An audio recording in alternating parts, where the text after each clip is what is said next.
I never thought I'd be an entrepreneur. To be honest, I didn't even know what entrepreneurship really meant until my early 30s. Growing up, I was told to get a degree, find a good job, and climb the corporate ladder. That's the American dream, right? Get the nice house, the 2 kids, and a 401k. No one in my family had ever owned a business, and the thought of stepping out of the corporate system was terrifying. But looking back, I realized that I never would have achieved my dreams if I had stayed on the beaten path. This is the story of how I left my 9-to-5 job, dove headfirst into the world of entrepreneurship, and eventually built a business that changed my life. I was 29 when I started thinking about entrepreneurship. At the time, I was working as a project manager for a mid-sized tech company. The pay was decent, the benefits were great, but I hated the routine. Every day felt the same, and I realized that I was just another cog in the machine. I wasn't living for myself, I was living for my paycheck. The first seed of doubt was planted when I got my yearly performance review. I had done great work the whole year, managed a ton of projects, met all my deadlines, but instead of being recognized for my contributions, my manager simply told me that I could do better. That was the moment it hit me. If I worked my ass off for another 30 years, I'd probably never be in control of my life. I'd just keep working for someone else, earning a salary, climbing a ladder that wasn't really mine to climb. The idea of starting my own business seemed outlandish at first. I had no experience, no guidance, and no idea what I was doing. But I couldn't ignore the burning feeling in my chest every time I thought about it. I knew I had to at least try. After a few months of daydreaming and doing a lot of soul-searching, I decided that the risk of staying in a job I hated was greater than the risk of trying something new. It was time to leave. I didn't want to quit my job right away, so I started small. I began freelancing on the side, taking on web development and design projects. I had learned some basic web development skills in college, but I hadn't used them much in my day-to-day job. As soon as I started freelancing, I realized that I loved it. The work was challenging, but I was in control. I set my own hours, picked my clients, and had the freedom to create. The first few months were tough. I didn't have a solid network of clients, so I had to hustle. I reached out to friends, family, and even old colleagues, offering to build websites for free or at a steep discount in exchange for testimonials. I remember spending nights learning about SEO, social media marketing, and how to create a client acquisition funnel. There was so much to learn, and it felt overwhelming, but every time I landed a new client, it was like a tiny victory. The adrenaline kept me going. By the time I reached the 6-month mark of freelancing, I had a decent portfolio and a handful of regular clients. But I knew that if I wanted to scale this business, I couldn't do it alone. The idea of hiring people scared me. I had no idea how to manage a team, and I didn't want to be responsible for other people's livelihoods. But as the demand for my services grew, I realized I had no choice but to hire. My first hire was a web designer named Sarah. I found her through a freelance platform, and she came highly recommended. I remember sitting down with her for our first meeting, and I was nervous as hell. I wasn't sure how to manage a team, how to keep everyone motivated, or even how to handle payroll. But I was determined to figure it out. I didn't have much money to pay her at first, but I promised her a percentage of each project she worked on. The arrangement worked, and Sarah turned out to be an excellent designer. She quickly became an invaluable part of the team. From there, the business grew quickly. I hired 2 more people, a project manager to handle client communication and a developer to help with the back end. For the first time in my life, I was running a real business. It felt surreal, but also empowering. The constant hustle of freelance work turned into a more structured operation. We began landing bigger clients, and my role shifted from doing the work to overseeing everything. One of the biggest challenges I faced was learning how to manage people. When I was a freelancer, I was used to working alone, setting my own deadlines, and controlling every part of the project. But now I had a team, and I had to delegate. At first, it was difficult. I didn't trust anyone to do the work as well as I did. I'd find myself stepping in and doing things myself, even when it wasn't necessary. It took a few months of trial and error, but eventually, I learned how to trust my team and let them take ownership of their work. Once I let go of the need to control everything, the business really began to take off. A turning point came when we landed a massive project with a major e-commerce company. It was the kind of opportunity one had only dreamed of. The project required us to build a custom website and integrate it with their existing platform. It was a huge undertaking, but I knew we could do it. The problem was, the client had a tight deadline and an even tighter budget. I remember stressing out about how we were going to deliver on time without compromising the quality of our work. But we managed to pull it off, and that project became a game changer for us. Not only did it boost our credibility, but it also led to a steady stream of high-profile clients. By the time I was 35, my business was thriving. I had a team of 10 full-time employees and a growing roster of clients. It wasn't easy, and there were many times I wanted to quit. But every obstacle taught me something new, and every failure pushed me to be better. The satisfaction of building something from scratch, of knowing that the success or failure of the business was entirely on my shoulders, was indescribable. I can't say that entrepreneurship is for everyone, but for me, it's been the most rewarding journey of my life. I've had to sacrifice a lot along the way, late nights, weekends spent working, and a ton of stress. But in the end, I've created something that's mine, something that I built with my own hands. It's a far cry from the predictable 9-to-5 job I once had, but it's a life I wouldn't trade for anything. So if you're stuck in a job you hate and feel like there's something more out there for you, don't be afraid to take the leap. It won't be easy, and it will require sacrifices, but if you're willing to hustle, learn, and push through the hard times, you just might find that the reward is worth it. I sure did. If you enjoyed the video, don't forget to leave a like and subscribe to the channel. It helps the content grow and motivates me to create even more great videos. Turn on notifications so you don't miss any new uploads. By the way, I'm curious, when do you usually watch my videos? While working, studying, or just relaxing at home? Let me know in the comments. I'd love to hear from you. Thank you for your support. I was 22, fresh out of college with a degree in business management, and I had just started my first real job as a marketing coordinator at a small tech startup. I had high hopes, eager to make my mark and climb the corporate ladder.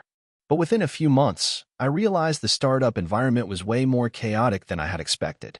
The company was full of brilliant people but lacked direction, and the CEO seemed like he was more focused on getting investors than on actually building a sustainable business.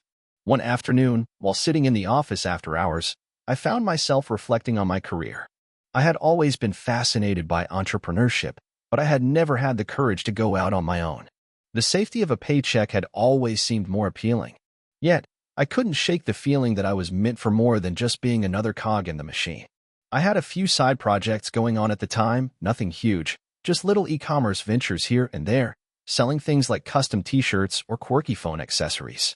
I wasn't making a ton of money, but I loved the creative freedom.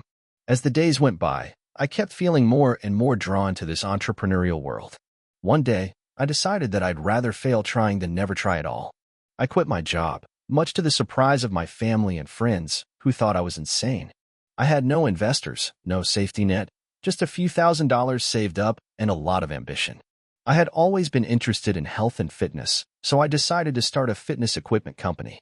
The idea came to me after spending hours scrolling through online fitness communities. People were always talking about how much they loved certain products, but they also complained about the lack of variety in affordable, high-quality home gym gear.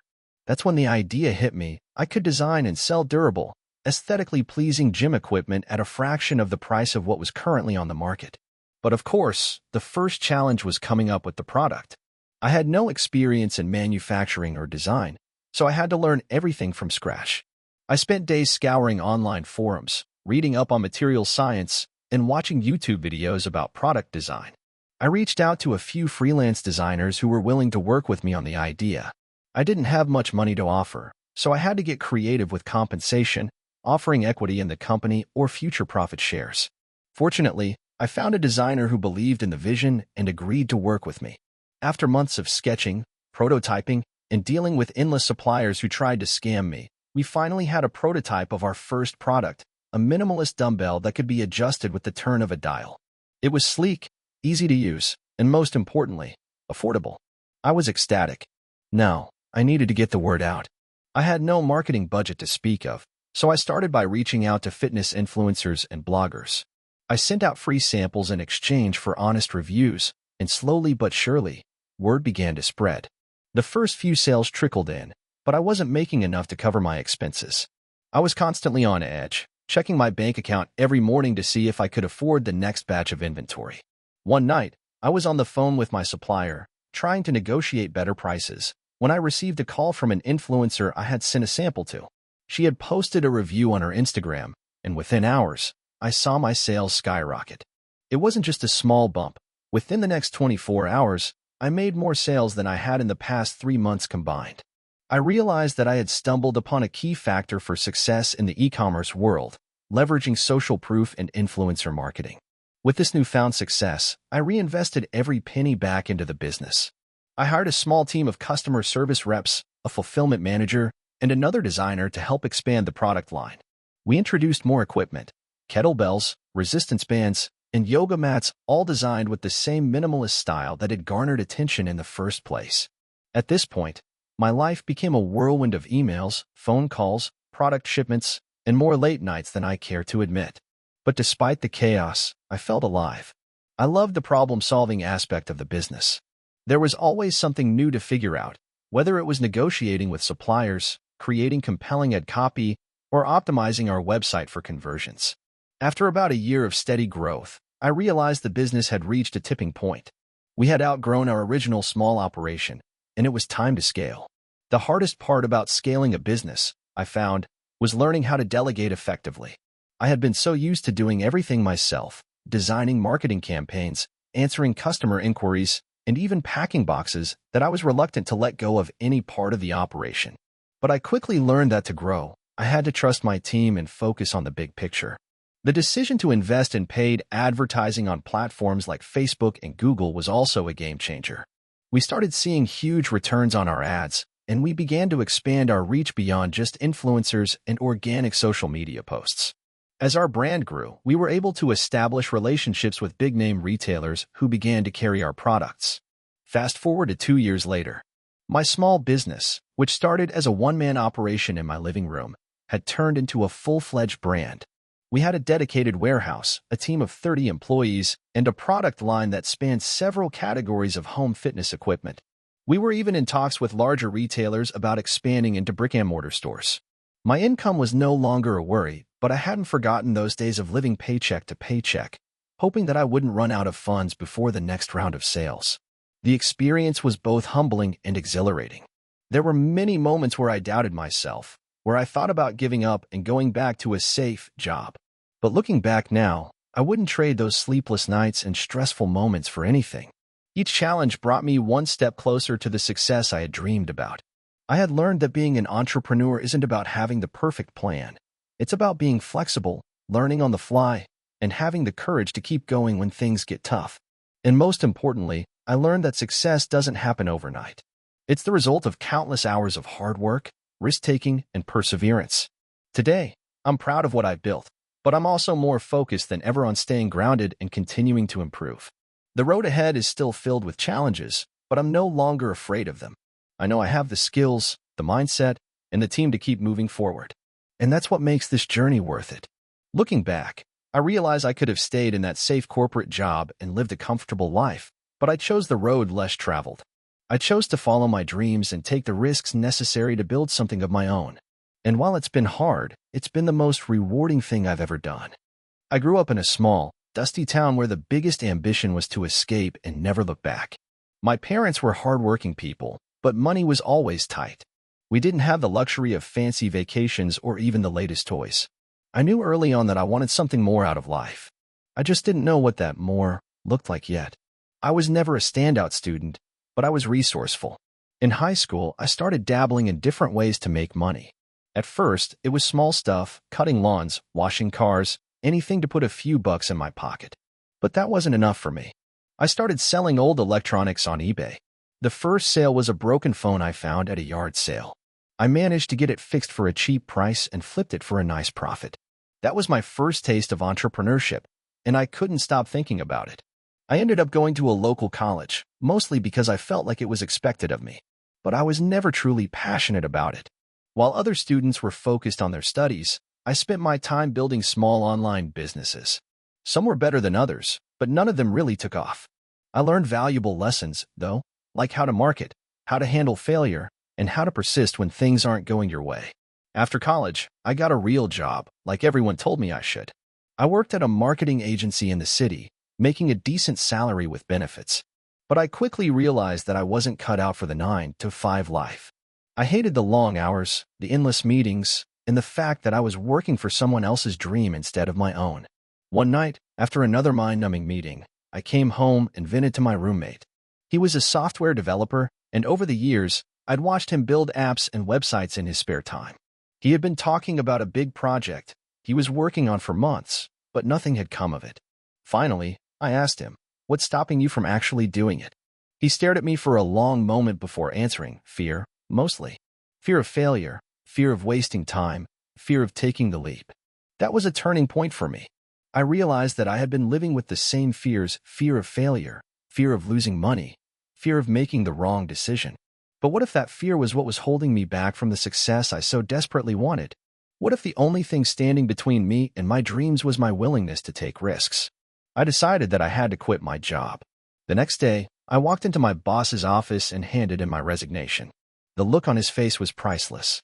He couldn't believe that someone would leave a stable job in such a volatile economy, but I was done with playing it safe. With my savings, I decided to launch my first serious business. I had been noticing a growing trend in the e-commerce world: subscription boxes.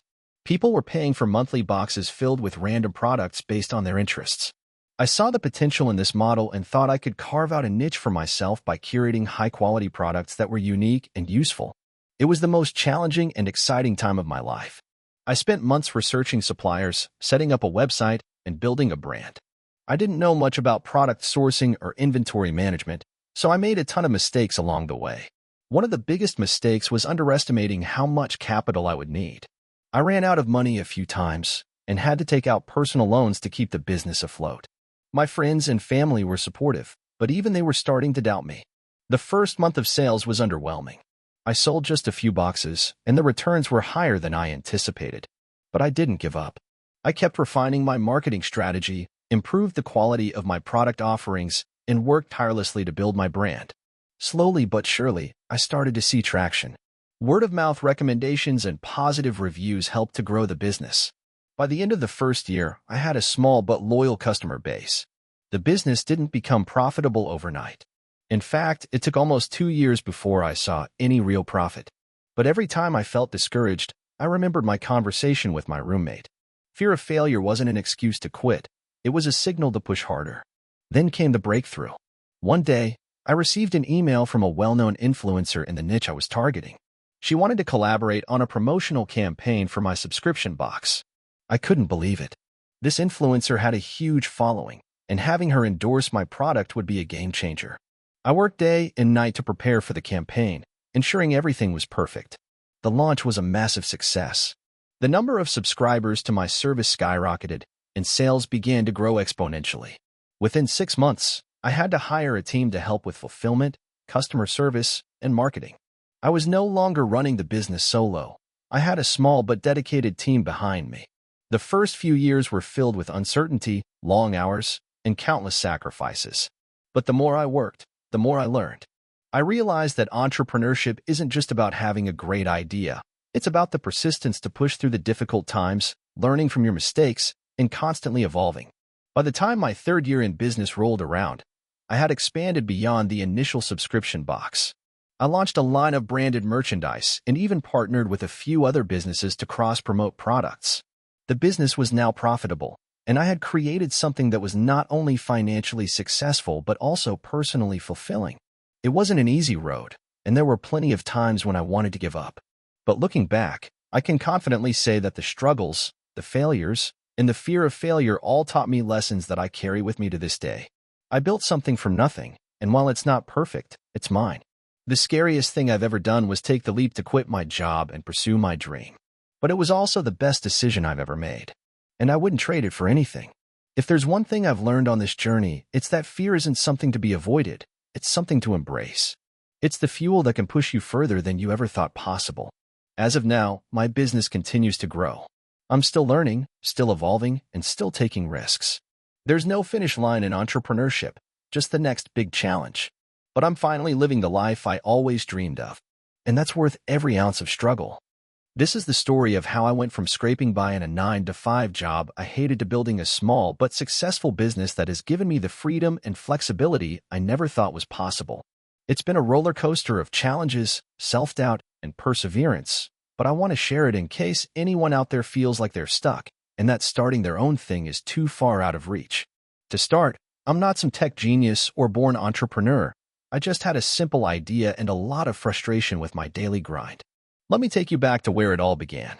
Back in 2017, I was working a cubicle job in marketing at a medium-sized firm. The pay was decent, but I was never passionate about the work. Every morning, I'd wake up feeling that sense of dread when I knew I had to drag myself into the office. The work wasn't intellectually stimulating, and the company culture wasn't great either. People were stuck in the rat race, pushing papers, filling out reports, and attending meetings that led nowhere. I felt like I was living in a loop, and the thought of spending the next 30 years doing this was terrifying. I knew there had to be more to life. The turning point came on a random Tuesday. I remember sitting at my desk, staring out the window at the clear blue sky. It was the first day of summer, and all I could think about was how much I wanted to be outside, enjoying the sunshine. But instead, I was stuck inside, doing work that didn't matter to me. That day, I had a conversation with a coworker who was working on a side project, a small online store selling eco-friendly products. She mentioned how she was slowly growing her business, and it sparked something inside me. At the time, I had no idea what business I wanted to start, but I knew I couldn't keep going the way I was. I started brainstorming in my free time, reading articles, watching YouTube videos, and looking for inspiration. I wanted to build something that would give me the freedom to work from anywhere and not be chained to a desk for 8 hours a day. One day, while scrolling through Instagram, I came across an ad for custom-made leather bags. The craftsmanship and quality caught my eye, and I remembered a conversation I had with a friend who mentioned wanting a high-quality, handmade leather wallet but couldn't find one that fit her taste. It clicked in my mind. What if I started a business focused on custom, high-quality leather goods? I had zero experience in leatherworking, marketing, or even running a business, but I figured I could learn. So I started researching. I watched tutorials on leatherworking, read books about starting a business, and joined online forums where I could talk to people who had experience. I even reached out to a few small leather goods manufacturers to see how they got started. Every step of the way, I felt that mix of excitement and fear, like I was jumping into the unknown, but also knowing that it could be the change I'd been looking for. After a few months of research, I took the plunge and decided to buy the materials I needed to create my first leather goods. I bought a few tools, some basic leather, and spent the next few weeks learning how to craft a simple leather wallet. It was a disaster. The stitching was uneven, the edges were rough, and the leather looked cheap. But I didn't give up. I kept practicing, adjusting my technique, and slowly, things started to improve. Meanwhile, I was still working my day job, and the evenings were spent either crafting or reading about business strategies. I wanted to launch my own online store, but I didn't have the budget to invest in a fancy website or marketing. So, I started small, using Instagram and Facebook to showcase my products.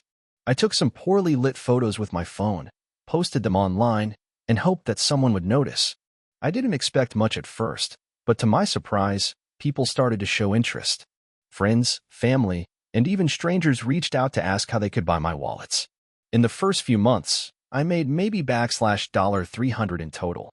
It wasn't much, but it felt like a huge victory. Every sale gave me a boost of confidence, and the more I sold, the more I learned about marketing, customer service, and refining my product. I spent hours experimenting with different social media strategies, posting at different times, using hashtags, and connecting with influencers who could promote my brand.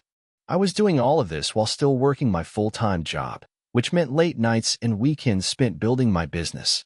But with every small win, I knew I was moving closer to my goal. It wasn't all smooth sailing. There were plenty of setbacks. One of the worst was when I received a large order for a custom leather bag, and the stitching completely unraveled after a few uses. I had to offer a full refund and eat the cost of the materials. I felt embarrassed and frustrated, but I also learned a valuable lesson in quality control. I started refining my process, using better materials, and taking my time with each product. I wasn't going to cut corners, and if that meant slower growth, so be it. As the business grew, I made the difficult decision to quit my day job. I'd reached a point where my side hustle was generating enough income to support me, but it was also clear that I couldn't keep up with the demand while working full-time. It was terrifying to leave behind the stability of a regular paycheck, but I knew it was the right move. I needed to give my business my full attention if I wanted it to succeed. I transitioned to working full-time on my business, which meant that I had to learn a lot quickly. I had to figure out how to handle taxes, hire help, and manage the logistics of shipping and inventory. There were days when I felt completely overwhelmed, but every time I solved a problem, I felt more confident in my ability to run a successful business. In the years that followed, my business continued to grow. I expanded my product line, hired a small team to help with production, and built relationships with suppliers and customers. I even got to a point where I was able to hire someone to handle the business side of things, finances, taxes, and so on, so I could focus on design and product development. Today, my leather goods business isn't huge, but it's sustainable, and it's allowed me to live life on my own terms. I'm no longer waking up to the dread of a 9-to-5 job. I can take a day off whenever I want, travel when I feel like it, and spend my time doing something I'm truly passionate about. The road has been long and filled with obstacles, but it's been worth every ounce of effort. Looking back, I realized that the key to success wasn't just the product I was selling. It was my willingness to learn, fail, and keep going even when it felt like nothing was working. I've had days where I thought about giving up, but every time I took a step forward, it got a little easier. If there's one thing I've learned from all of this, it's that the hardest part isn't coming up with the idea, it's sticking with it when things get tough.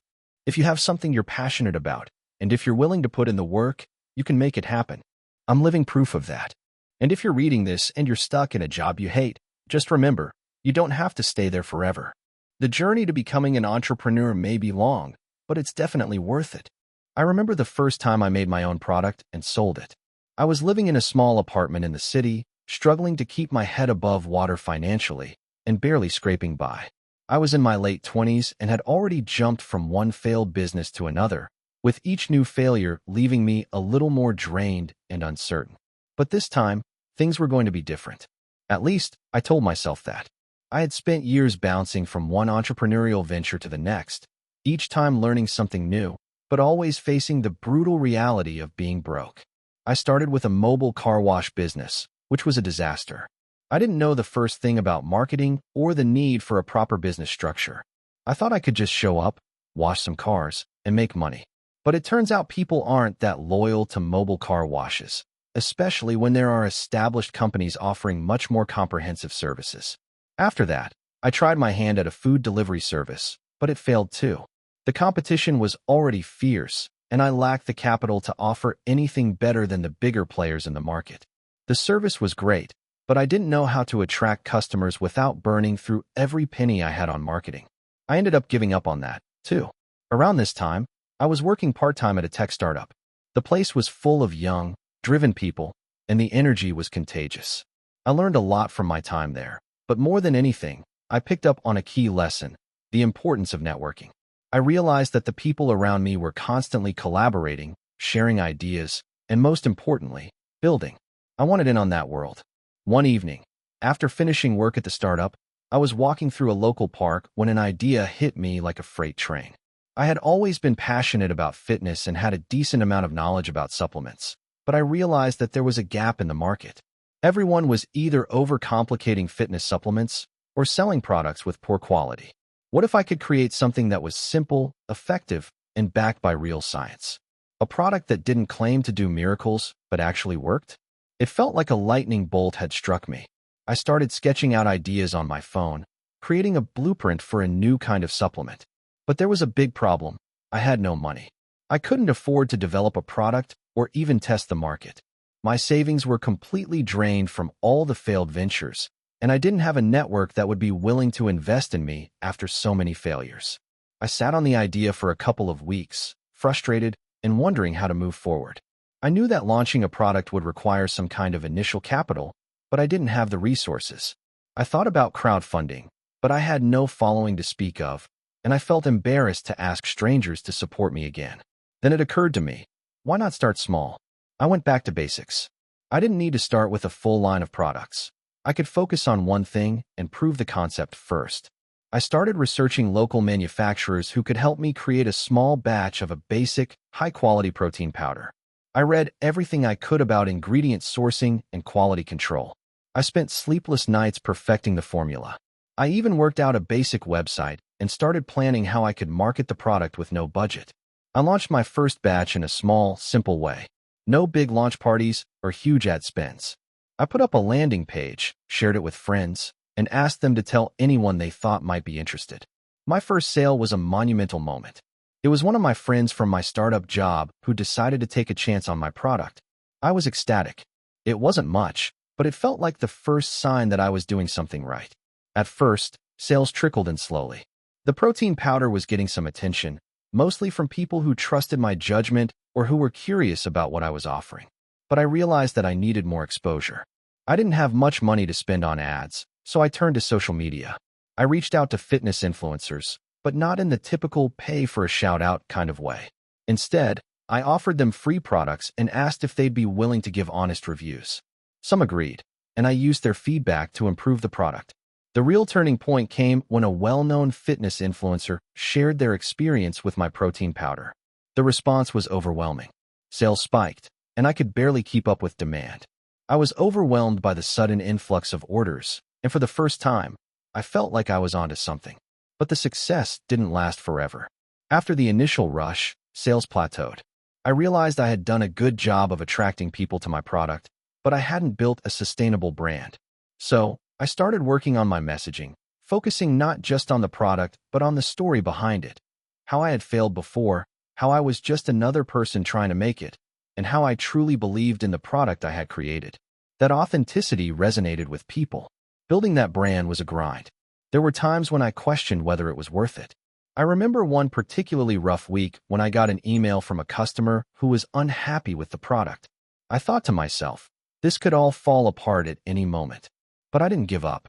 I responded to that customer, took their feedback seriously, and worked with my manufacturer to make the necessary changes. As the months went on, I kept pushing. I worked on improving the product, refining my marketing, and expanding my reach.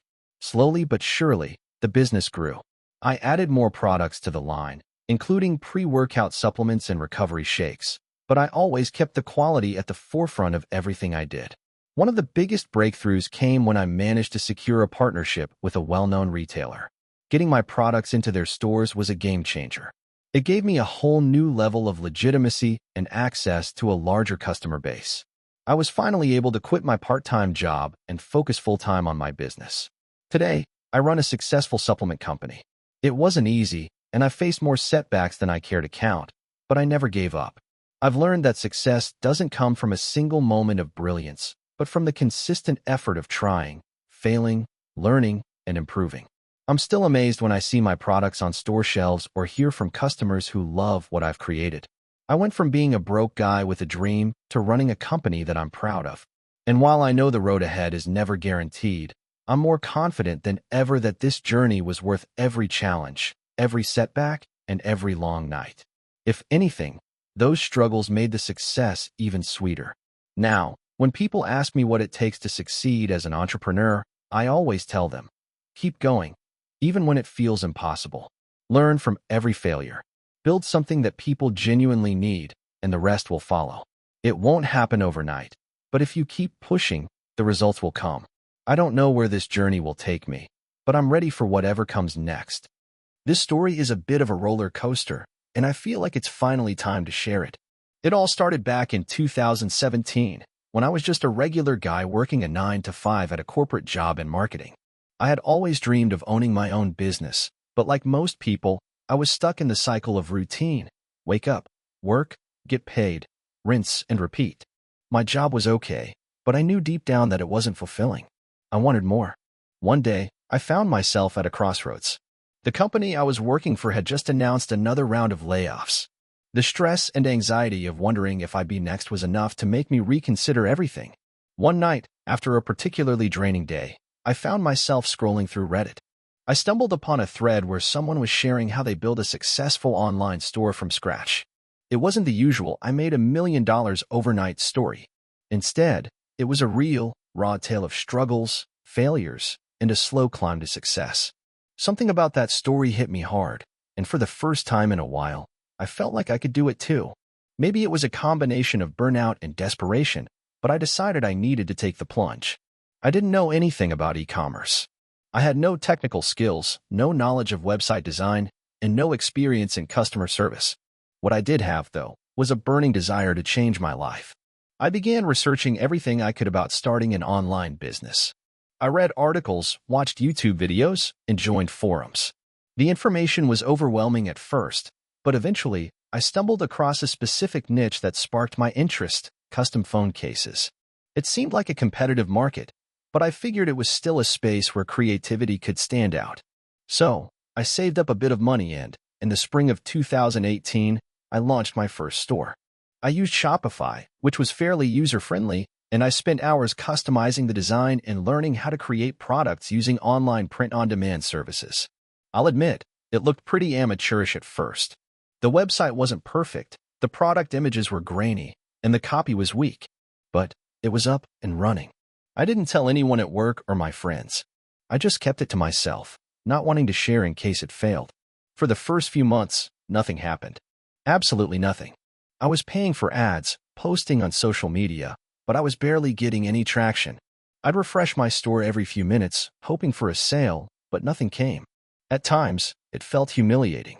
I had spent a decent chunk of savings on this venture, and it felt like a massive gamble. I considered quitting more times than I'd like to admit, but something inside me refused to give up.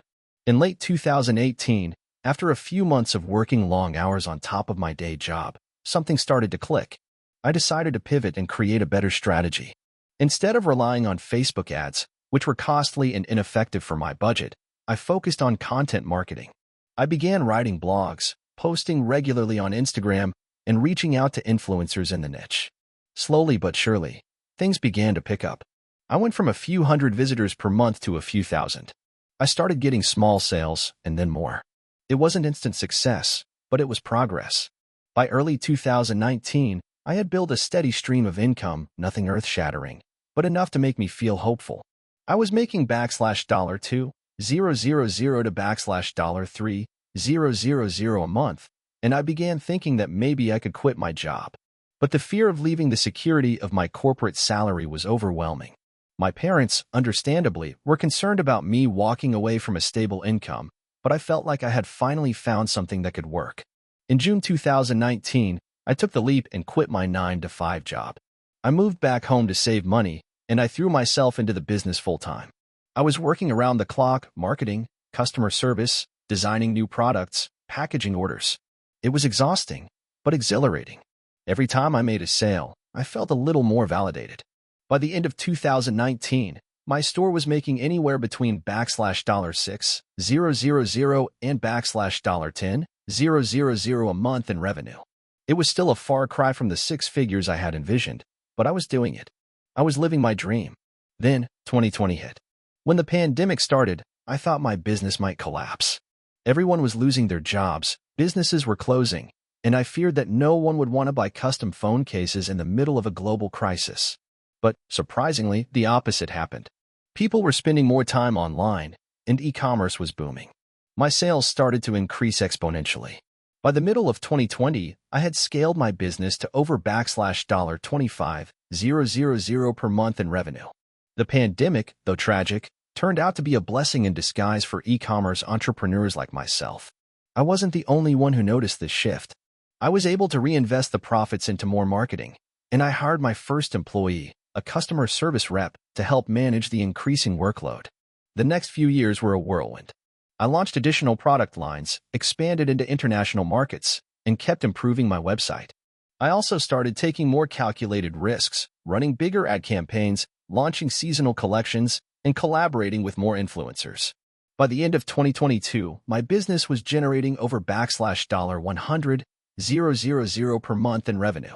I had come a long way from that uncertain guy sitting at his desk in a corporate job, wondering if he could ever make a living on his own. I was no longer working in a cubicle. I had a team that helped manage the business, and I was doing something I loved every single day. It wasn't easy. There were months where I felt like I was losing my mind, wondering if it was all worth it. But looking back, every struggle, every failure, and every sleepless night led to the success I have now. I'm writing this story today because I want anyone who's stuck in a similar position to know that it's possible. You can change your life, but it's going to take grit, sacrifice, and an unwavering belief in yourself. I'm not saying you have to start an e-commerce business, but if there's something you're passionate about, something you believe in, don't wait for the perfect time or the perfect moment. Start today. You won't regret it. I was 25 when I decided to quit my steady office job to pursue something that I thought could change my life. I had no real plan, just the idea of starting a business in the tech industry. At the time, it felt like everyone was either building the next big app or becoming an influencer on social media, and I figured, why not me? Looking back, it was naive, but also, that naivety was my biggest asset. I had always been interested in technology, but I had no formal background in coding or software development. I graduated with a degree in business, but I wasn't exactly an expert in the intricacies of entrepreneurship either. All I had was an obsession with the future and the desire to make something of myself. I thought I could figure it out along the way, and that's what I did. So, one Monday morning, after a weekend of contemplating my future and feeling tired of my 9 to 5 routine, I handed in my resignation letter. It felt like the scariest decision I'd ever made, but also the most liberating. I was determined to create a tech startup that would change the way people live their lives. I had no idea where to begin, but the idea was simple. Build an app that helped people organize their time better, sort of like a personal assistant that wasn't a person.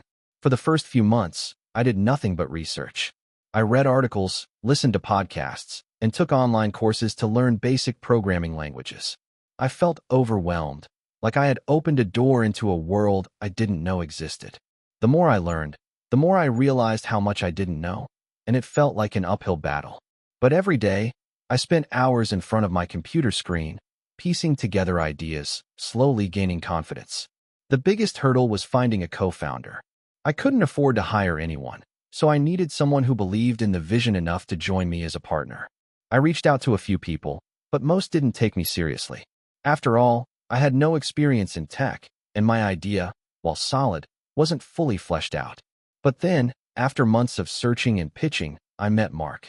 He was a software engineer with a strong background in app development. He had been burned by a previous startup venture, but was looking for something new to dive into. Mark and I clicked instantly. He liked the idea, and I liked his technical know-how. We spent weeks brainstorming, and we were finally ready to build our first prototype. We decided to go with a simple app that helped people organize their tasks with a sleek, intuitive interface. It was minimalistic, but packed with features that could help users prioritize tasks and set reminders. We worked tirelessly, coding late into the night, debugging endless lines of code, and making tweaks to the design. It was exhausting, but there was something magical about the process. Every time we solved a problem, it felt like we had made progress toward building something real. In those early days, every small victory kept us going. By the time we had a working prototype, we knew we had something special. But then came the next hurdle, finding users. We launched our app on the App Store and Google Play, but it didn't take off as quickly as we had hoped. The download numbers were disheartening, and the reviews were mixed. It was tough, but we weren't ready to give up yet. We reached out to influencers, bloggers, and anyone we could think of to help promote our app. Slowly but surely, we started to see more downloads. Our user base grew, and we began to gather feedback. One thing we realized was that we needed to listen to our users more carefully. We thought our app was perfect, but the feedback showed us that it wasn't. We added more customization options, better syncing features, and an improved user interface. The changes we made based on user input made a big difference. Our ratings began to improve, and we started seeing more organic downloads. It wasn't an overnight success, but it was progress. Still, as our app gained traction, we faced financial difficulties. Mark and I were living off savings, and we didn't have much left to keep the business afloat. We applied for a few grants and pitched to investors, but we were rejected over and over again. The rejection letters piled up, and it felt like we were running out of options. We even considered taking on freelance work to pay the bills, but we were too committed to our vision to give up. Then, one day, we got a call from a venture capitalist firm. They had seen our app and were interested in meeting with us. We were cautiously optimistic. The meeting went well. The firm liked our product and our passion for the project. They offered us seed funding to take our app to the next level. It was a huge break. With their investment, we were able to hire a small team, improve our infrastructure, and expand our marketing efforts. The influx of funds allowed us to finally focus on growing the company rather than worrying about paying rent. We could scale up. We improved our app and worked on creating new features that our users had asked for.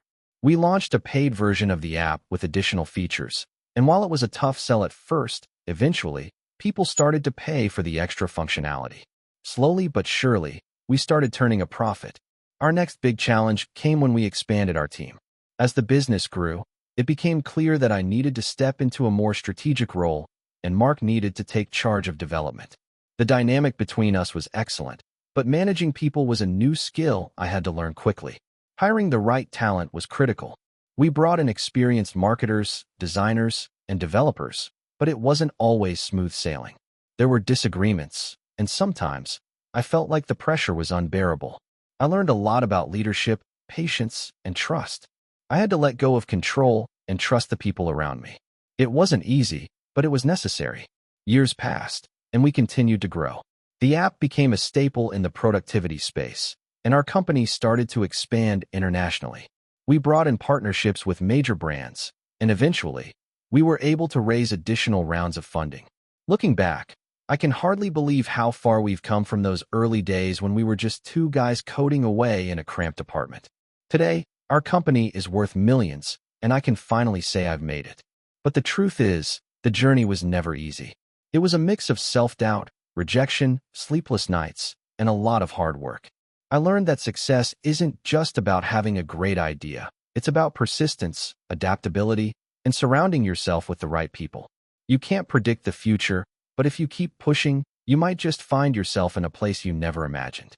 Looking back, I'm grateful for every setback, every lesson, and every moment of doubt.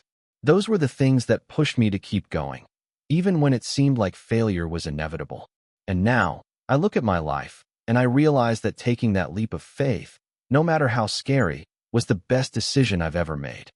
I never planned on becoming an entrepreneur. In fact, for most of my life, I had no idea what it even meant to own a business.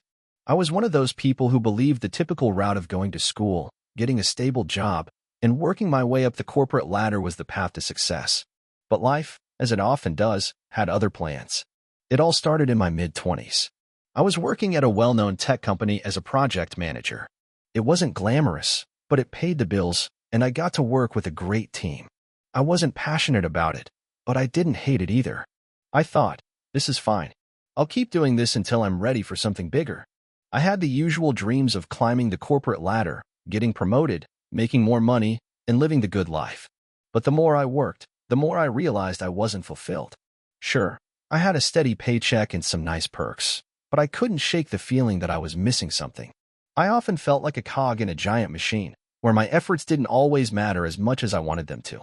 Then came the turning point. I was in a meeting one afternoon when a new project was being discussed. It was a big one, involving a lot of resources, and I was supposed to help manage it. But as the discussion dragged on, I started to feel suffocated by the bureaucracy and lack of creativity. Ideas were shut down before they could even be fully explained, and everything was about process, not progress. That was the moment I realized I didn't want to be a part of this world anymore. I was working for a company that didn't care about the impact I could have or the innovative ideas I wanted to pursue. That's when I started considering the idea of starting my own business. But there was a problem. I didn't have any experience with entrepreneurship, and I certainly didn't have a product or service to sell. I was terrified. The thought of leaving a stable job to pursue something uncertain was daunting. I had no business plan, no investors, and no real direction. I was just a guy who had grown tired of the corporate grind and wanted more out of life. So, I did what anyone in my position would do. I spent hours Googling, reading articles, and watching YouTube videos about entrepreneurship. I joined online forums, talked to people who had started their own businesses, and listened to their stories. Slowly, I began to understand the basics of starting a business, everything from crafting a business plan to dealing with taxes and finances. But even with all this knowledge, I still didn't know what kind of business I should start. That's when it hit me. I didn't need to invent something brand new. I didn't need to create the next Facebook or Google. I just needed to find a problem that people were already facing and solve it in a better way. I was familiar with the tech world, so I figured I'd try to build something in that space. But what problem should I solve? I started by talking to people in my network, friends, family, and even strangers. I asked them what frustrations they had with the products and services they were using. One thing that kept coming up was how complicated and frustrating personal finance was for people. Most people I spoke to didn't know where their money was going each month, and they felt completely overwhelmed by managing their finances. That's when I came up with the idea for a personal finance app. But unlike the hundreds of other apps already out there, I wanted to create one that was simple, intuitive, and actually helpful. Something that would help people understand their spending habits, set budgets, and save money without being bogged down by complex features and confusing interfaces. With a vague idea in mind, I decided to quit my job and go full-time into building my startup. The decision wasn't easy, but it felt right. I saved up enough money to survive for 6 months without a paycheck, and I was determined to make this work. I poured all my energy into researching the market, learning about app development, and connecting with potential customers to understand their pain points even better. The first few months were brutal. I had no technical skills in app development, so I had to hire a developer to help me bring my vision to life. But that wasn't cheap. I was burning through my savings, and the pressure was mounting. I had moments where I questioned whether I was doing the right thing. Maybe I was crazy for leaving a secure job to chase a pipe dream. But then, one day, I got a message from a user who had tested the app. She thanked me for creating something that actually helped her manage her finances and said it had changed the way she looked at money. That was the moment everything shifted. I realized that this wasn't just about building an app. It was about helping people live better lives. That feedback fueled me to keep going, even when things got tough. After months of working long hours, tweaking the app, and listening to user feedback, we finally launched. The early days were slow, but we started to gain traction. More people were downloading the app, and reviews were positive. Still, the growth wasn't explosive. I knew I had to do more to get the word out. I started reaching out to influencers in the personal finance space, offering them free access to the app in exchange for reviews or mentions on their social media channels. Some said yes, others said no, but eventually, a few big names took notice. One review from a well-known YouTuber changed everything. Downloads spiked, and suddenly, we were getting noticed by the right people. From there, things started to snowball. I brought on more developers to improve the app, hired a small team to handle marketing, and eventually raised some seed funding to accelerate our growth. The business was no longer just an idea in my head. It was a legitimate company with customers, employees, and real potential. Fast forward to today, and our app is used by millions of people worldwide. We've expanded our product offerings, added new features, and even launched a premium subscription service. We're profitable, and our brand is recognized in the personal finance space. But more than anything, I'm proud of the impact we've had. We've helped people save money, budget better, and gain control over their finances, something I never imagined would happen when I took that first step into the unknown. Looking back, I can't believe how far I've come. The journey wasn't easy, and there were many times when I felt like giving up. But the key was persistence. I kept pushing forward, even when the odds seemed stacked against me. Entrepreneurship isn't about having all the answers from the start. It's about taking risks, learning from mistakes, and being willing to adapt and evolve. If there's one thing I've learned from this journey, it's that success doesn't happen overnight. It's the result of years of hard work, failure, and growth. But if you're willing to take that first step, no matter how scary it may seem, anything is possible. Today, I'm not just the founder of a successful app. I'm someone who discovered the power of resilience and the importance of believing in yourself, even when others don't. And that's something that no job, no matter how stable, could ever teach me. Hey, friends, if you enjoy this content, don't forget to like the video and share your thoughts in the comments. We really want to know what you like and what can be improved. What do you think of the video? Are there any topics you'd like to see in future videos? Your feedback really helps us get better. Thanks for being with us. I've been running my own business for almost 7 years now. What started as a side hustle, to be honest, turned into something much bigger than I ever expected. I'm not here to tell you about how successful I am or how you can turn $100 into $1 million overnight. Instead, I want to share my story. The real story of how I built a business from the ground up, struggled through the lows, and how everything I learned shaped the way I see success today. I didn't come from a family of entrepreneurs. My parents were both teachers, and the idea of starting a business seemed like a far-off fantasy. I went to school, got a degree in marketing, and quickly found a safe, corporate job with a solid paycheck. I spent 5 years climbing the corporate ladder, working 9 to 5, and constantly looking at the clock to see when I could leave and head home. I knew deep down that there was something more for me, but I didn't know how to escape the comfortable life I had built for myself. The turning point came when my brother-in-law, a guy I never thought would influence my life, mentioned the possibility of starting a small business. He had recently left his job as a software engineer to pursue his own startup, and he was excited about the possibilities. To be honest, at the time I thought he was crazy. But there was a small voice inside me that said, maybe he's onto something. The first few months of my side hustle journey were, to put it mildly, a disaster. I was trying to build an e-commerce store, selling custom-designed phone accessories. I remember spending hours on websites like Etsy and Shopify, watching tutorials, and getting overly enthusiastic. But I quickly ran into a wall. I didn't have any experience in product sourcing. I had no clue how to handle shipping logistics, and honestly, I didn't even understand how to market a product effectively.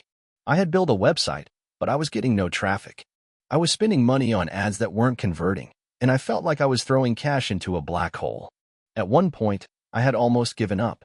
I was considering going back to my 9-to-5 job, admitting defeat, and leaving the world of entrepreneurship behind. But that's when I had a moment of clarity. I realized that all the successful entrepreneurs I admired didn't get to where they were by quitting when things were tough. They had persisted. So, I made the decision to push forward and start learning. Really learning. I took online courses on e-commerce, marketing, and supply chain management. I asked for advice from people in the field. I reached out to successful store owners on social media, and even though I was terrified to ask questions, I did it anyway. I made mistakes, a lot of them, but with each mistake, I learned something new. Slowly, things started to click. One major turning point was when I decided to shift my focus from selling generic phone accessories to a more niche product, eco-friendly phone cases made from sustainable materials. This wasn't just a marketing gimmick, it was something I truly believed in. I realized that consumers were becoming more conscious of their environmental impact, and I wanted to offer a product that aligned with that shift. Once I made the pivot, I started getting more attention. I revamped my website, focused heavily on content marketing, and began partnering with influencers who shared my values. Slowly but surely, my sales began to grow. It wasn't an overnight success, but after about a year, I was finally seeing consistent sales. That was the moment I knew that I was onto something, but I also knew that there was a long road ahead. Around the 2-year mark, I faced a huge hurdle: inventory issues. My supplier, who had been reliable up to that point, ran into problems and couldn't fulfill my orders on time. My customers were starting to complain about delays, and I was panicking. I had put all my savings into the business, and it felt like it could all fall apart in an instant. But instead of crumbling, I tackled the problem head-on. I researched other suppliers, contacted manufacturers directly, and even traveled to trade shows to build relationships with potential partners. It took months, but I eventually found a new supplier that not only had better reliability, but also offered even more sustainable options for my products. It was a tough period, but it taught me the importance of adaptability and the necessity of having a strong network. By the 3rd year, I was able to hire my first employee, someone I trusted with the day-to-day operations so I could focus on growing the business. It felt surreal. I had started this journey on my own, and now I was bringing someone else into the fold. That was a huge milestone for me. It was also the year when I expanded my product line beyond phone accessories to include other eco-friendly products. I created a new brand identity around sustainability, and that helped me tap into a broader market. As my business grew, I learned the importance of delegation, managing cash flow, and maintaining a balance between growth and quality. Scaling a business wasn't just about making more money. It was about ensuring that the values I built the brand around were never compromised. At the 5-year mark, I hit my first big breakthrough. I partnered with a major retailer to get my products into physical stores across the country. That was a game changer. It meant that my business was no longer just an online store. It was a recognized brand. But this new growth came with its own set of challenges. There were new logistics to figure out, more inventory to manage, and more customer service issues to handle. There were moments when I wondered if I had bitten off more than I could chew. But by the time I hit year 6, I had a better grip on all aspects of the business. I understood the importance of customer experience, having a strong online presence, and nurturing my team. I also learned to embrace the challenges instead of fearing them. I had realized that every obstacle was just another lesson in disguise. Now, 7 years in, my company is stronger than ever. We're still growing, and I've managed to build a team of incredible people who share my vision for the future. We're still focused on sustainability, and I feel proud of the impact we've made. The journey hasn't been easy, but looking back, I wouldn't change a thing. I don't have all the answers, and there's still so much to learn. But one thing I've realized is that the path to entrepreneurship isn't linear. There are ups and downs, twists and turns, but the key is to keep pushing forward, even when it seems impossible. So, if you're thinking about starting your own business, just know that it's not going to be easy, but it is going to be worth it. You will fail. You will make mistakes. But if you keep learning and adapting, you'll find your way. And, like me, one day you might look back and realize that you built something incredible out of sheer persistence and belief in yourself. I'm still far from where I want to be, but I've come a long way from where I started. And every time I see my products on store shelves, it reminds me of how far I've come and how much more I can achieve. Thanks for reading. I always thought I would be a corporate guy. I grew up in a small town, the kind where everyone knew each other, and the future seemed like a straight line. Get a good job, work hard, get promoted, retire, and maybe spend the rest of your life fishing or playing golf. My parents, both in their mid-50s, still worked at the same companies they had been employed with for decades. They loved it. Stability was everything, and that was what they taught me. I went to college for business, just like every other kid in my town. No one even suggested anything different. Sure, I had interests in art, and I dabbled in a little design on the side, but I was always the practical one in my group of friends. My dream was to work for a big corporation, climb the ladder, and eventually end up in a nice office with a corner window. When I graduated, I landed a position at a tech startup. It wasn't Apple or Google, but it was exciting enough. I could see the future there. But somewhere along the way, something changed. I joined the startup right out of college. They promised a lot: fast growth, stock options, flexible hours, and a culture that encouraged creativity. It was a far cry from the rigid corporate world I had imagined, but I thought I could make it work. In the beginning, it was great.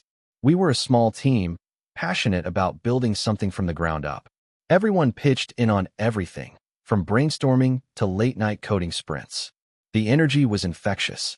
We'd grab drinks together after work, play ping pong in the office, and the camaraderie felt like nothing I'd ever experienced before. But as the company grew, so did the pressures. The board started breathing down our necks. Investors wanted results, and they wanted them fast. There were quarterly targets to meet, and the focus shifted from building a solid product to chasing the next big feature or metric. I was just a cog in the machine now, stuck in meetings all day, worrying about KPIs and quarterly reports. The startup feel was gone, replaced by a rigid corporate structure, the very thing I had tried to escape. I had become what I always feared I would: a corporate drone, working for someone else's vision instead of my own. I had a good job, no doubt about it.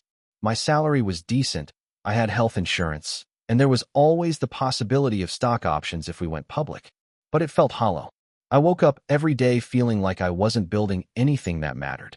My passion for the product had faded, and the only thing that kept me going was the paycheck. One evening, after yet another mind-numbing meeting, I decided to take a walk. I needed to clear my head. As I walked through the city, I couldn't help but notice how many people were on the streets, hustling to get from one place to another, each of them seemingly stuck in their own little cycle. It was like a never-ending grind. I thought about my own life, the endless cycle of meetings, deadlines, and the constant pressure to perform. It hit me then. This wasn't the life I wanted. I had spent years working hard for someone else's vision, and I had lost track of my own. That night, I made a decision. I was going to quit. I didn't know what I was going to do yet, but I knew I couldn't stay in that job any longer. I needed to build something of my own. It was a terrifying thought, but also exhilarating. I had no idea what the future would hold, but I felt like I had nothing to lose. The next morning, I put in my resignation. My boss was surprised but supportive. He was the one who had hired me, and I think he saw the potential in me. He gave me a handshake and wished me well. I didn't know it at the time, but that would be the last corporate job I ever had. At first, I floundered. I didn't have a clear plan, just a vague idea that I wanted to create something that would have a real impact on people's lives. I knew I wanted to work with design, but I didn't know how to make a business out of it. So, I started by doing freelance work. At the time, it was mostly small gigs, designing logos for local businesses, building websites for startups, and helping companies with their branding. I was making enough money to get by, but I knew this was only the beginning. After a few months, I stumbled across an idea that would change everything. I had a friend who was running a small e-commerce store selling niche products. He asked me if I could help him redesign his website. I did, and the results were incredible. His sales shot up, and he was thrilled. That's when it clicked. The potential to make a real difference was in helping small businesses improve their online presence. They didn't have the resources of big companies, but they still needed professional design to compete. I started reaching out to more small businesses, offering affordable web design and branding services.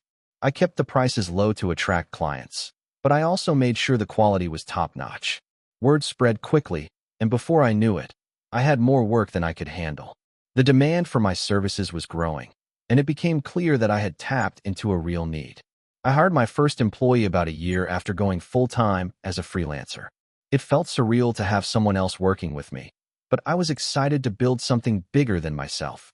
We started expanding our services, offering digital marketing and social media management to help businesses grow beyond just their website. The business grew steadily, and we began to carve out a niche in the small business sector. But growth also brought its own challenges. Managing employees, handling client expectations, and keeping up with the fast-paced nature of the digital world was overwhelming at times. There were moments when I wondered if I had made a mistake, if I was in over my head. But every time things got tough, I reminded myself why I started in the first place. I wasn't building this business to be rich or famous. I was building it because I wanted to make a difference, to help people who were just like me. People who had a dream but needed the right tools to make it a reality. Looking back, I'm proud of what I've built. My company is small, but it's growing steadily, and we're making a real impact on the businesses we work with. I'm not the richest person in the world, but I wake up every day knowing that I'm doing something I'm passionate about. And that's worth more than any paycheck. I'm building my own future now, and while the road hasn't always been smooth, it's been one of the most rewarding journeys I could have ever imagined. I've learned a lot since I left my corporate job. I've learned that success isn't about climbing someone else's ladder. It's about building your own, step by step, and staying true to what you believe in. It's not easy, and it's not fast, but it's real. And that's something I wouldn't trade for anything. I never imagined I'd be where I am today. Growing up, I was the kid who always had ideas. Some good, some terrible, but they were always flowing. The first time I tried to start a business, I was in middle school. I decided to sell homemade bracelets at school. The idea came from seeing kids at a local market selling jewelry, and I thought, I can do that too. My mom had a craft drawer filled with beads, string, and a few basic tools. I borrowed some and set to work. I sold my first bracelet for $2. It was simple, nothing special, but I felt like a millionaire. My classmates bought them out of curiosity, and then I made my first mistake. I assumed that just because something sold once, it would always sell. I didn't adapt. I didn't innovate. My little operation was over in a month. Flash forward a few years to high school, and I thought maybe I should give business another go. I noticed a lot of my peers spend a lot of time and money on sneakers. Specifically, limited edition, hard-to-get sneakers. I wasn't particularly into fashion, but I saw an opportunity. The idea was simple. Buy shoes at retail price, wait for them to sell out, and then resell them at a higher price. I had no clue about sneaker culture at the time, but I knew about supply and demand. I started small with a couple of pairs. I scoured online stores, waited in virtual queues, and eventually, I had my hands on a few pairs of hyped sneakers. The rush when I sold my first pair for $150 over retail was a high I'd never felt before. I reinvested that money into more pairs. By the end of my senior year, I was making more from flipping sneakers than I was from my part-time job at the local fast food place. But it wasn't long before the bubble burst. The market became oversaturated. Everyone and their dog started reselling shoes. Prices were driven down, and I couldn't keep up with the new trends. I had piles of unsold shoes and realized I didn't have the skills or knowledge to manage a business properly. I was just riding a wave of luck. After high school, I went to college. I studied business because it seemed like the logical thing to do after everything I'd been through. But in truth, I didn't know what I wanted. I was aimless. I tried starting a few side hustles, selling tech gadgets, flipping textbooks, even trying to build a dropshipping business. Each time, I would get excited, then lose interest once the initial thrill wore off. College was a blur of courses, late-night pizza, and failed attempts at entrepreneurship. Then, during my sophomore year, something clicked. I met a guy named Jake at a party. Jake was a senior who had already started his own software development company, and he was casually talking about how he scaled it by focusing on automation and software as a service, SaaS. I was blown away. I had never thought about the tech side of business in that way. Software? Automation? It sounded complicated, but also like something that could change everything. Jake told me about the importance of finding a niche market and solving a specific problem for that market, rather than trying to be everything to everyone. It was like a light bulb went off in my head. The next morning, I started researching. I dove into SaaS, read everything I could find on automation, and spent hours watching YouTube videos about coding and app development. I had no idea what I was doing, but for the first time in years, I felt like I had found something that could be big. I didn't know what problem I wanted to solve yet, but I knew I wanted to build software. I started learning to code in my spare time. It took me nearly 6 months to build my first app. It wasn't anything groundbreaking, just a simple productivity tool that helped users organize their tasks. It wasn't original, but it worked. I launched it on a small forum where developers hung out and got a few dozen people to download it. Slowly, I started getting feedback, and I improved it. That was when I made my first real breakthrough. One user suggested I had a feature to sync tasks across devices. That feature changed everything. It gave the app a real purpose. It wasn't just another to-do list app. It became something people genuinely used and appreciated. For the next year, I kept working on the app while also juggling my classes. I didn't make a lot of money, but every new download felt like a win. I went to networking events, met more people in the tech world, and built my confidence. Finally, after 2 years of work, I launched a paid version of the app, offering premium features. It wasn't a huge success at first, but it started generating revenue. The thing was, I wasn't just getting money. I was building something that people actually found useful. Fast forward to today, and that app is now my full-time business. It generates enough revenue for me to live comfortably and hire a small team. We've expanded into other products and have been working on automating the entire workflow, from customer acquisition to onboarding. I look back at my failed attempts, selling bracelets, flipping sneakers, and realize that each one taught me something invaluable. Every failure led me to the next step, and without those failures, I would never have found the passion I have today. I still make mistakes, and I still get discouraged sometimes, but now I know what it feels like to push through. I know what it takes to really commit to something, to learn from failure, and to keep iterating. Entrepreneurship isn't about having one great idea. It's about the journey, learning how to adapt, and making something that resonates with people. If you're starting out, or even if you failed 1,000 times, I just want to say this: don't give up. The road is messy, and there's no one-size-fits-all formula. But persistence, adaptability, and passion are the keys that unlock doors you didn't even know existed. Keep working, keep learning, and remember that every setback is just one step closer to success. I've always been the type of person who couldn't sit still. I've tried every job imaginable: barista, delivery driver, retail associate, and none of them ever really felt like the right fit. Sure, they paid the bills, but something always felt missing. I didn't understand the concept of passion back then, but looking back, I realized I was searching for something that would make me feel truly alive. In 2015, I found myself stuck in a dead-end customer service job, answering calls from frustrated clients day after day. I hated it, but it paid the rent. Every morning, I'd drive to work and think, what am I doing with my life? Every evening, I'd return home, feeling empty, wishing I could escape the cycle. But like many people, I was terrified of leaving the comfort of a stable paycheck. After all, what's worse than having no job, right? One night, while scrolling through Reddit, as I did every night, I stumbled upon a post about a guy who started his own business selling handcrafted jewelry online. It wasn't a mind-blowing idea, but the story stuck with me. He had started with just a few $100s, working from home. It was a small operation at first, but he gradually built it up, and now, years later, he had a full-fledged business. He wasn't rich, but he was in control of his life. And that hit me like a ton of bricks. If he could do it, why couldn't I? The idea seemed so simple, but it ignited something in me. I spent the next few weeks researching online businesses, how to start one, how to market it, how to avoid common pitfalls. I scoured forums and watched hours of YouTube videos. It felt like my brain was on fire, finally coming alive after years of stagnation. I wasn't sure what I wanted to sell yet, but I was sure about one thing: I wanted to be my own boss. Then one afternoon, while scrolling through Instagram, I saw an ad for a custom t-shirt business. The ad showed a unique design, nothing too crazy, just an intricate geometric pattern. The shirts were being sold for $30 each, and the business was blowing up. That's when it clicked. I could start a custom t-shirt business. I spent the next few weeks diving deep into the world of t-shirt printing, suppliers, and design software.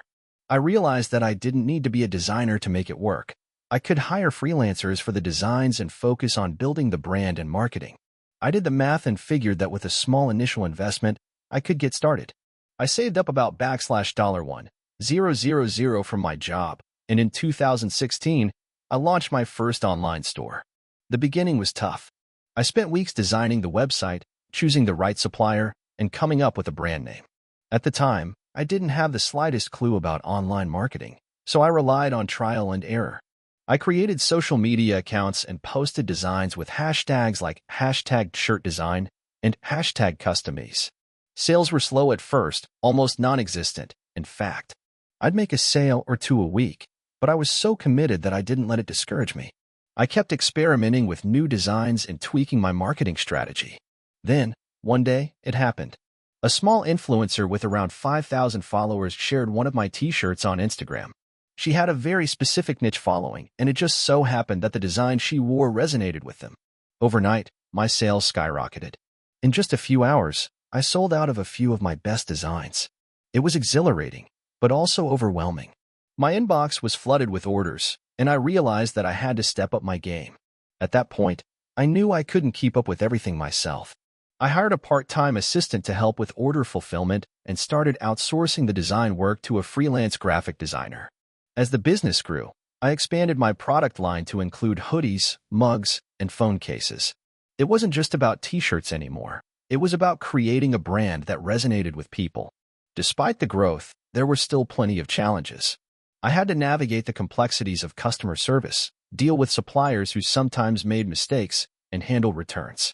At one point, I had an entire batch of t-shirts printed with the wrong logo. It was a huge mistake, and I had to swallow the loss. But I learned from it, and over time, I got better at managing the logistics and the customer experience. By 2018, I had hired a small team to help with marketing, customer service, and inventory management. My revenue was steadily climbing, and I felt a sense of pride that I'd built something from nothing. However, it wasn't all sunshine and rainbows. There were months when sales dropped unexpectedly, and I had to dip into my savings to keep the business afloat. There were moments when I questioned if I'd made the right choice, especially when I realized how difficult it was to predict consumer trends. But each setback taught me valuable lessons. I learned how to pivot quickly, how to listen to my customers, and most importantly, how to be resilient. In 2019, I had my first six-figure year in sales. It wasn't anything close to what I imagined in my early days of dreaming about entrepreneurship, but it was enough to make me realize that I could make this business sustainable. I wasn't just selling t-shirts anymore. I was building a community of people who loved the designs and the brand. I saw repeat customers, and some even sent me messages about how much they loved the products and how they'd become part of their lifestyle. It was surreal. That same year, I decided to invest in paid advertising. It was a gamble, but I was ready to scale. I put together an ad campaign on Facebook and Instagram, targeting people who liked similar brands. The return on investment was staggering. I saw a consistent increase in sales, and by the end of the year, I had expanded into international markets. The challenge, though, was keeping up with the demand and ensuring quality control as I scaled up. I made mistakes along the way, but each mistake brought me closer to where I am today. Now, in 2025, my business is still going strong. We've expanded into multiple product categories, and I've partnered with several influencers who align with our brand. I have a team of 10 people, and we're constantly working to innovate and stay ahead of the competition. I'm proud of what I built, but I don't take it for granted. Every day, I wake up grateful for the opportunity to work on something I love.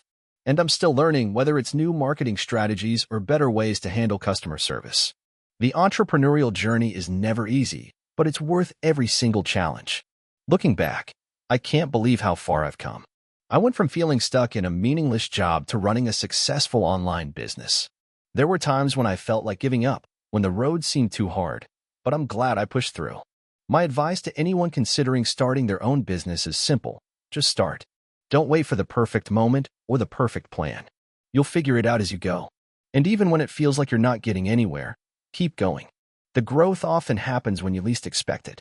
I'm living proof that it's possible to turn a simple idea into something real, even if you're starting from scratch.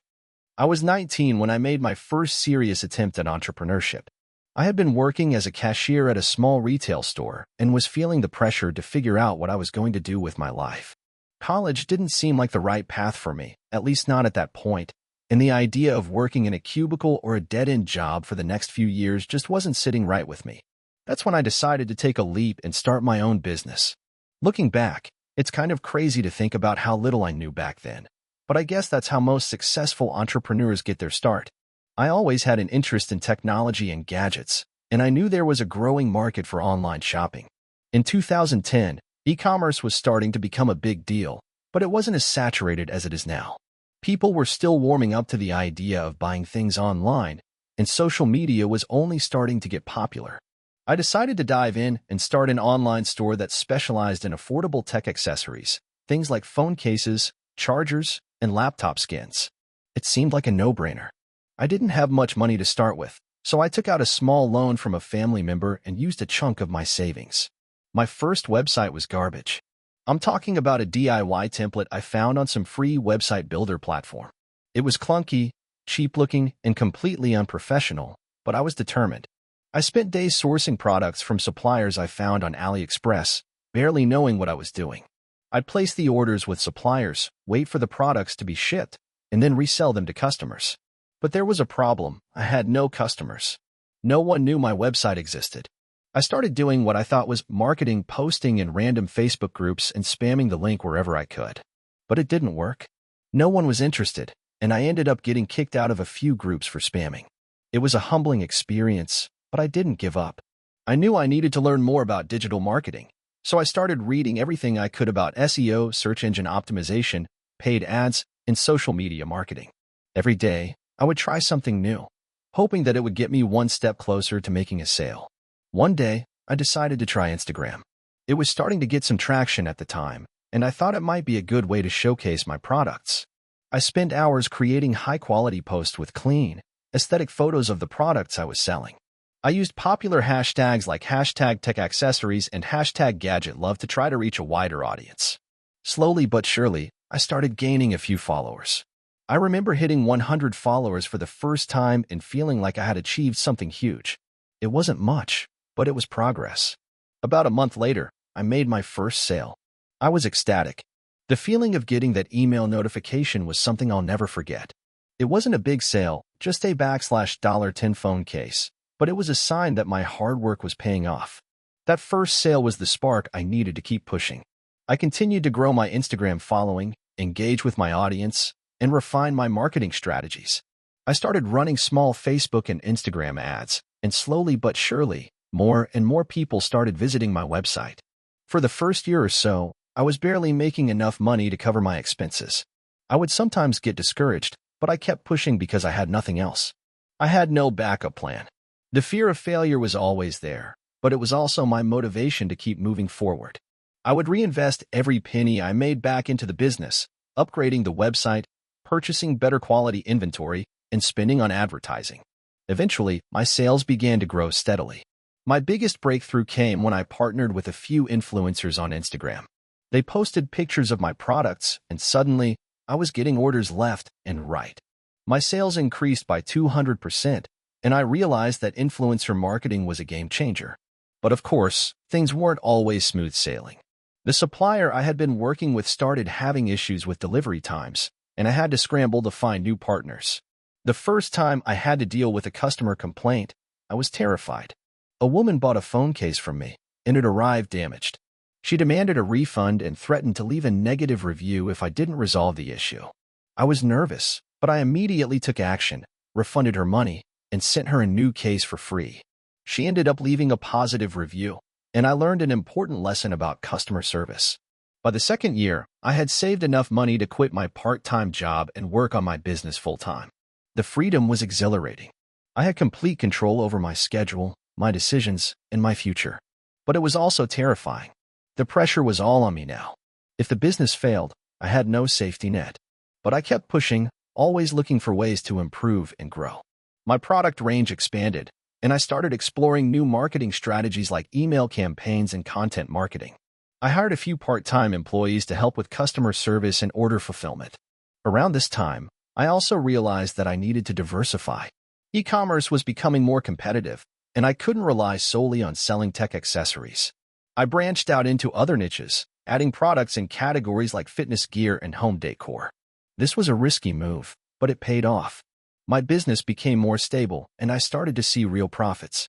By the time I was 23, my business was generating six figures in revenue annually. I had a fully functional website, a growing social media presence, and a loyal customer base. I still had a long way to go, but I had reached a point where I felt confident in the future. I didn't have to worry about money anymore, but I still worked as hard as I did in the beginning. It had become more than just a way to make money. It was my passion, my life's work. The biggest lesson I learned from this journey is that entrepreneurship is a long, difficult road.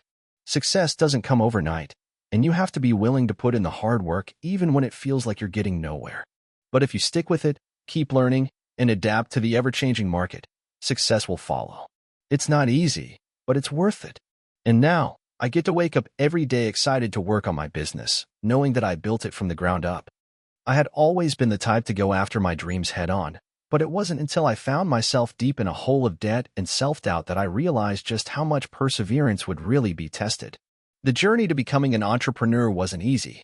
In fact, it almost broke me more times than I care to admit. But looking back, I wouldn't change a thing. It all started 5 years ago when I was working a 9-to-5 job that paid the bills but drained me mentally. I had a decent job at a marketing agency, but I was just another cog in the machine. The work wasn't fulfilling, and my passion was slowly being crushed every single day. During my free time, I kept thinking of all these business ideas. Some were ridiculous, some were viable. But every time I got excited about an idea, the nagging thought of, I don't have the skills, resources, or the guts to do this, would creep in, shutting me down before I could even start. Then, one day, a friend of mine who had been freelancing for a few years invited me to dinner. I'll never forget the way he spoke about his life. He was living the dream, working from anywhere, setting his own schedule, and making good money doing what he loved. It wasn't just about the money, though. It was about the freedom. He was the first person who made me realize that there was another way. No longer did I have to work at a dead-end job just to survive. I could take control of my life and do something for myself. We sat down, talked for hours, and by the end of the night, I was both inspired and terrified. I knew I had to take the plunge and start my own business. But there was one major problem. I had zero experience in running a business. My friend was a freelancer, but I had no idea how to build something scalable or sustainable. I wasn't even sure what niche I wanted to dive into. But something about that conversation lit a fire in me. I couldn't shake the idea that if I didn't try, I'd regret it for the rest of my life. I decided to start small. No grandiose plans, no big launches. I just wanted to test the waters and see if I could actually make something happen. For the first few months, I worked on the side. I still had my full-time job, but I spent every free moment building a website and trying to figure out how to get clients. My first business idea was offering social media marketing services for small businesses. It felt like a safe bet since I had some experience in marketing, and it was a service many small companies were willing to pay for. I remember the first client I landed. I nearly fainted when they signed on with me. It was a small local coffee shop that needed help with their social media presence.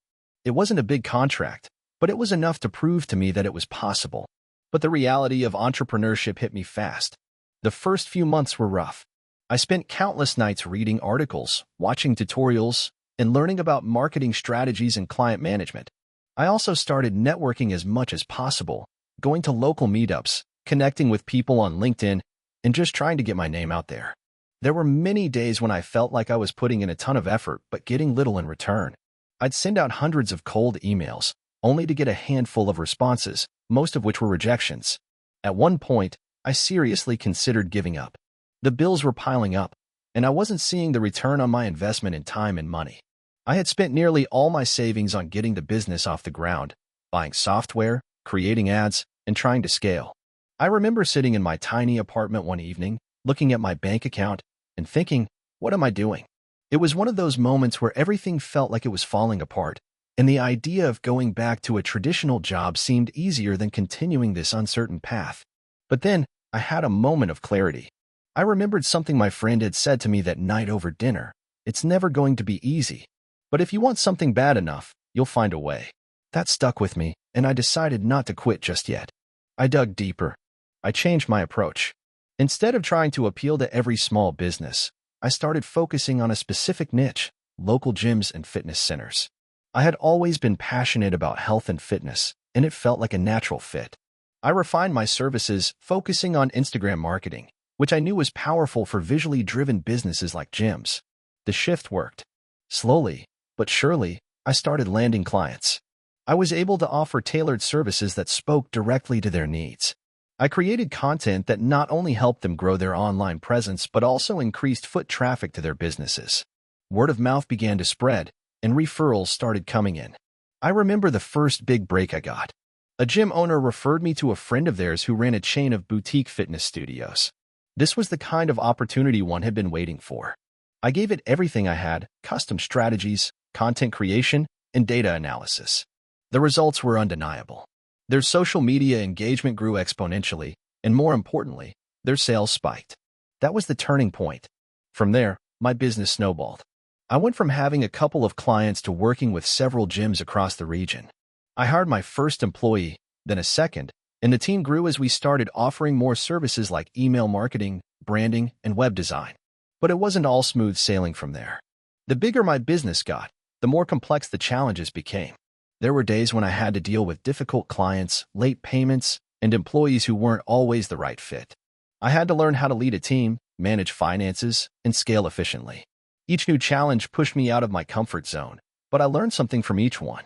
Fast forward to today, and I'm no longer working from the corner of my bedroom. I have an office, a growing team, and a client roster that includes some of the most prominent fitness brands in the industry. I'm not where I want to be yet, but I'm further along than I ever thought possible. Looking back on it all, I'm thankful for every moment, the tough times, the failures, and the late nights. If I had given up during that dark period of doubt, I wouldn't be where I am today. Entrepreneurship isn't easy, but it's worth it for the freedom and the fulfillment it brings. It taught me that with persistence, anything is possible. If you're thinking about taking that leap, do it. You'll face setbacks, you'll feel defeated at times, but if you keep going, you'll eventually see the fruits of your labor. It's not about getting it perfect from the start. It's about starting, learning along the way, and never giving up. That's the secret. I was 23, fresh out of college, and completely uncertain about what the future held. I had the usual degree, but no clear direction. I was living in a small apartment in the city, working a part-time job at a coffee shop, just trying to make ends meet while figuring out what the next step would be. My friends had jobs lined up, or at least the semblance of them, and I felt like I was just floating through life. It was a Saturday morning when I stumbled across an article that changed everything.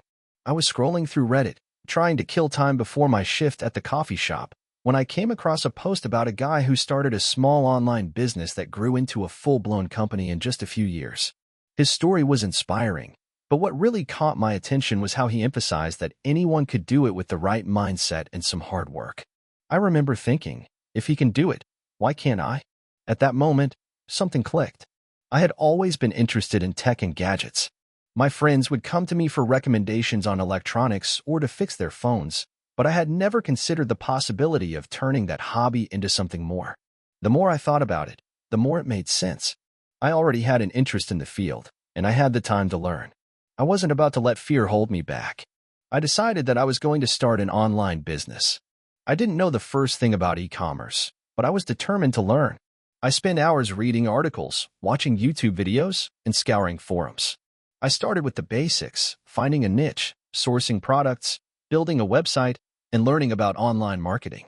I had no prior experience in any of these areas, but I was persistent. There were nights when I stayed up way too late, trying to build my website on Shopify while also studying marketing strategies. I couldn't afford to hire anyone, so I was doing everything myself. After a month of research and building, I was ready to launch my first website. It wasn't perfect, and I knew that, but I figured that I could always improve it later. I picked a niche that I thought had potential: smart home devices. This was 2016, and the idea of having a smart home was becoming more mainstream, but it still wasn't as widely adopted as it is today. I figured there was an opportunity to get in early and build a brand around it. The first few weeks were discouraging. I had set up all my social media pages, but the engagement was minimal. I was spending money on Facebook ads, but nothing seemed to convert. I was starting to wonder if I had made a huge mistake. I didn't have a lot of savings left, and I was close to burning through the money I had put aside for the business. It was a low point, and there were days when I felt like giving up. but I couldn't shake the feeling that if I just kept pushing, something would eventually click.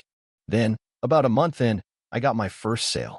It wasn't much, just a $30 order for a smart light bulb, but it felt like a massive victory. It was proof that the business could work. That one sale gave me the confidence to keep going. I doubled down on my efforts and started refining my marketing. I began reaching out to influencers in the tech space and offering them free products in exchange for reviews. Slowly, the sales started trickling in. Around 6 months after I launched, things started to snowball. My social media following grew, and my website's traffic increased. I reinvested every dollar I made back into the business, more inventory, better marketing, and even some basic automation tools. I started learning about email marketing, SEO, and customer retention strategies. Every time I figured something out, I saw the results almost immediately. It was exhilarating.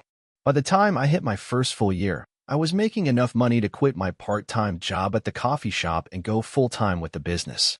It wasn't easy, but I had learned so much in that year.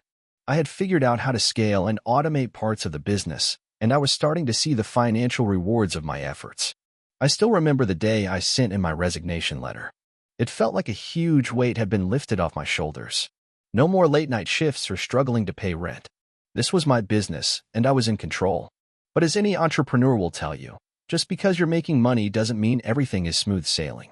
The next few years were a roller coaster. I faced competition from bigger companies, supply chain issues, and even a period of time where I thought the whole business might fall apart. I had to constantly adapt to changing market conditions, learn new skills, and push myself harder than I ever had before. One of the biggest challenges I faced came when a supplier I relied on went out of business unexpectedly. I lost a huge chunk of inventory and had to scramble to find new suppliers that could meet my demand. It was a stressful few months, and I questioned whether I had the ability to keep going. But I knew that giving up wasn't an option. I had worked too hard to get to this point. I also had to navigate the complexities of scaling a business. I hired a small team to help with customer service and marketing, but managing people was something I wasn't prepared for. It took time to figure out how to be a leader and how to delegate effectively. I made a lot of mistakes, but with each mistake, I learned and improved. I figured out how to build a company culture, how to motivate my team, and how to balance my time between the business and my personal life. Fast forward to today, and the business is thriving. It's been almost 5 years since I launched, and I've grown from a solo entrepreneur with a small online store to running a 6-figure company with a small but dedicated team. I'm no longer just selling smart home devices. I've expanded into other tech-related products and have even started offering consulting services to other small businesses looking to grow. I'm still learning, still growing, but I'm proud of what I've built. Looking back, I can't believe how far I've come. I started with nothing but an idea and a lot of determination. There were countless moments when I thought about quitting, but I pushed through. If there's one thing I've learned, it's that success doesn't happen overnight. It's a combination of hard work, persistence, and learning from your mistakes. It's not easy, but it's worth it. I'm still only 28, and I know that this is just the beginning. The journey hasn't been perfect, but it's been mine, and I wouldn't change a thing. My advice to anyone who's thinking about starting a business? Don't wait for the perfect moment. Just start. Learn as you go, and keep pushing forward, no matter how many setbacks you face. Success is a long game, but it's possible if you're willing to put in the work. I remember the first time I thought about starting my own business. It was during a late-night discussion with my older brother, Dan, at our mom's house. I had been working a standard 9-to-5 job for a couple of years, doing everything I was supposed to do. Go to school, get a degree, find a stable job, and eventually settle into a routine. But deep down, I always felt like something was missing. I wasn't passionate about the work I was doing. I felt like I was stuck in a loop, punching in and punching out, and living someone else's dream, not mine. One evening, Dan mentioned something that would change my entire outlook. He said, you could make money doing something you're actually passionate about. He was always the risk taker in the family, the one who had tried different ventures, and although some of them didn't work out, he never gave up. At that moment, a light bulb went off in my head. I had always been passionate about photography, and Dan's words made me realize that maybe I could turn that passion into a business. I spent the next few weeks obsessing over the idea. I didn't have a lot of money to invest, but I had a decent camera and the drive to make something happen. I started by offering free photo shoots for friends and family, just to build a portfolio. My first few clients were a mix of awkward and uncomfortable moments. I had no idea how to price my services, how to manage time, or how to even talk to people about money. But I kept going because I genuinely loved taking pictures, and the more I practiced, the better I got.